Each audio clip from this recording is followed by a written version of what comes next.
How to pay an order. In this video, we will show you how to pay an order by single payment or multiple payment.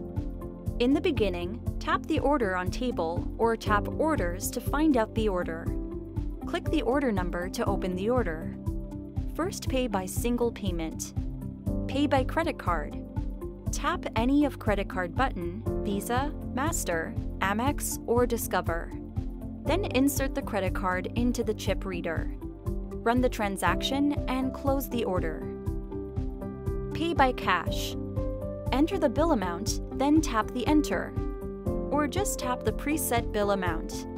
Tap the Paid button to close the order. Pay by gift card. Tap the gift card button. Slide the gift card or manual enter by tapping the manual.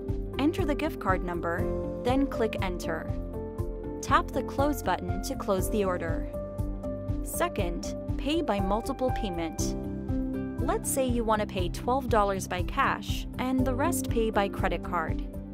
Enter the amount $12 in this blank box. Then tap the Cash button. Tap the preset bill amount or enter the bill amount into this box and tap the Enter.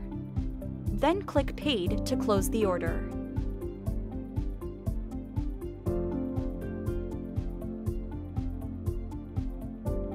To learn more about using your KwickPOS, watch our other videos or go to support.kwikpos.com.